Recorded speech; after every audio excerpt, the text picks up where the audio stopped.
Hey guys, it's a four-gun guy, and today I'm out at the range doing quite a few things, but one thing I wanted to talk about was I'm going to do a tracking test on my zero compromise scope. Every once in a while, I've had both these scopes for about I guess about a year and a half, maybe even 2 years, and so every once in a while I like to just come back to basics, make sure everything's where it should be, do a tracking test. So that's what we're going to do today. I've got another video coming out on the little device that I have right up here on the scope, and that's the trigger cam camera. I get all these cameras mixed up. And that video is going to be coming out soon as well. I really like this. It's a very tight fit on the zero compromise, but as you'll see here, there's some good shots through it. So I'm going to start with the scope tracking test, and here's what I've done. I've set up a tracking target exactly 100 yards downrange. I have leveled that target. I have leveled my rifle. And now what we're going to make sure of is that when I dial those numbers on that turret, on the elevation and the windage, that I'm getting an accurate tracking on the scope itself, which then should put the bullet right on target. So if you're ready to go, let's get started. Okay, this trigger cam works really well. I'm zoomed in totally and I can still stay behind the rifle. Now, I'm going to start at 0, 0 at 100 yards. I'm going to fire a couple shots here. Here we go.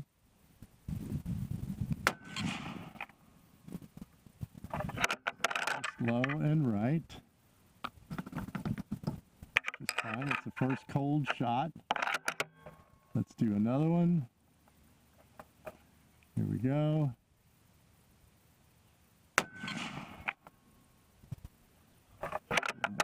Here, that could have been me. Let's see.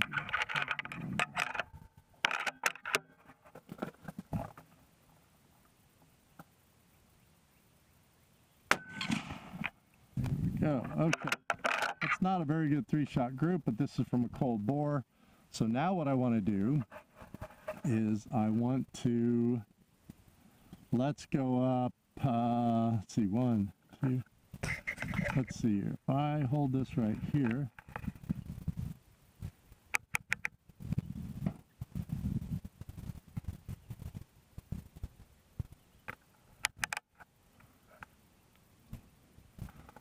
I want to hold that steady on that, and then I want to go up 1, 4, 5, 6, 7, 8, 9, 10. So you see the 1 mil reticle is right on that target, right? Now I'm going to go up to 4 here, right? Because that's a 1 mil deal.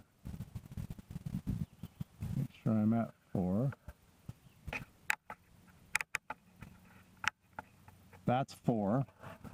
And now we're going to hold on the 0, right? And then we're going to send a shot. Are we ready? Here we go.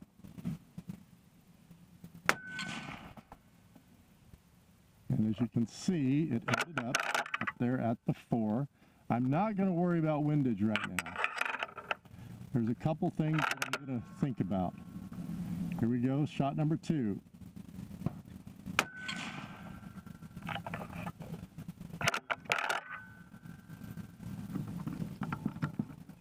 Let's go shot number 3.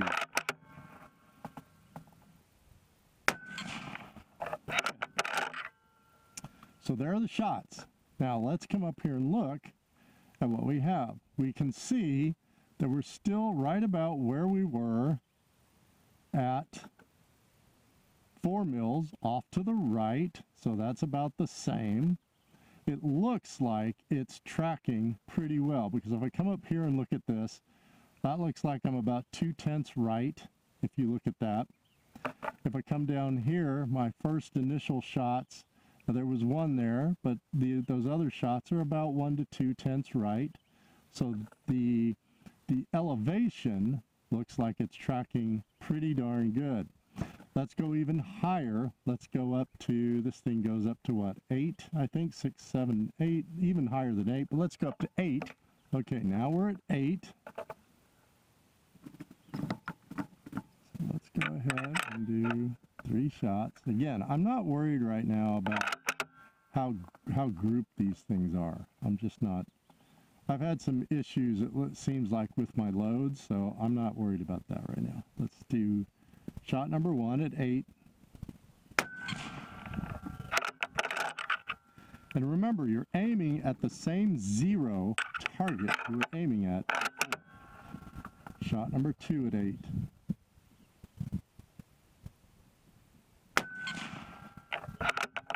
I'm trying to bring this rifle right back into my shoulder. Shot number 3 at 8. Now, let's look at 8 here. What we've got. So that's 8. You know, that looks pretty good elevation-wise. Same, right? Same kind of spread. It looks like, again, a little off to the right, 2 mils off to the right there. And those 3 shots are pretty good. Now, what I want to do is I want to bring this down to 0, and let's try the windage tracking. So elevation is 0, and now for windage, I want to go right. Now again, I'm at the bottom, I'm zeroed out, I'm going 4 mils to the right. Let's get this thing set so I'm not, here we go, ready?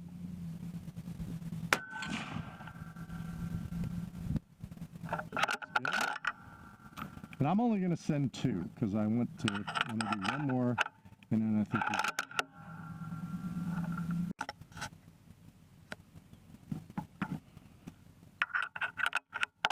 okay, here we go. So let's do shot number 2.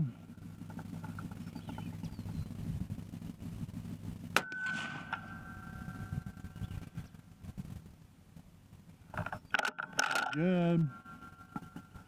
So again, elevation-wise, we're looking good. Now, what I want to do is, let's go up to, that was 4. Let's go 1, 2, 3, 4 then on the elevation. Well, we did this video a little backwards, right? Usually there's this intro in the room and then we go out to the range. We started at the range this time, and really that was because I was just out there and I thought, hey, I'm going to do a video. So what did we take away from this? Well, the good news is the tracking on the scope is very good. So, you know, we looked at the target through the scope. The 0 tracking was well. The groups were horrible, but there's reasons for that. We went windage-wise over 5 mils. We went 5 mils over, 1, 2, 3, 4 mils up. That tracked well.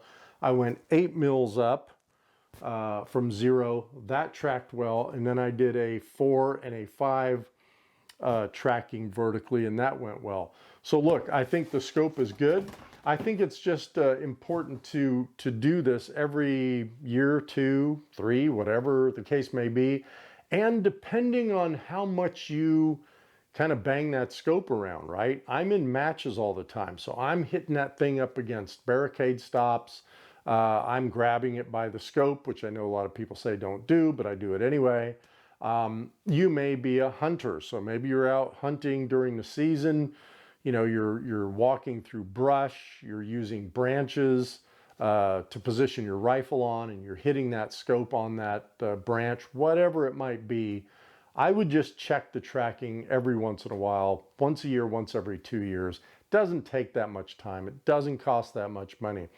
I got this US Optic tracking target. I really like these things. I got 12 of them on Amazon for $15, right?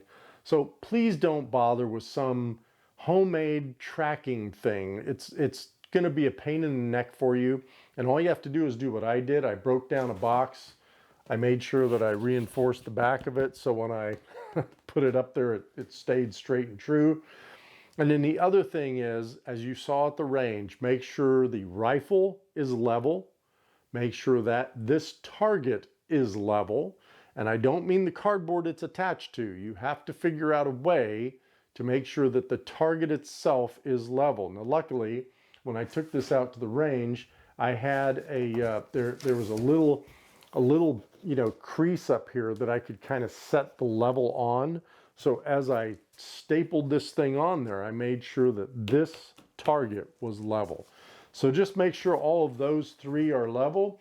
It's actually your rifle on your rifle and this target, and you should be fine. And then you can just go through the tracking test.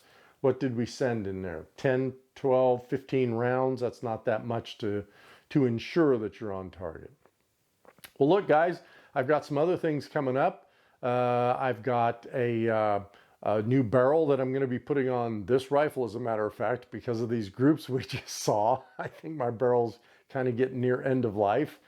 So I'm going to be putting on a straight barrel, not a tapered barrel, and that's going to be interesting. I've got a buddy of mine who's going to ream it for me.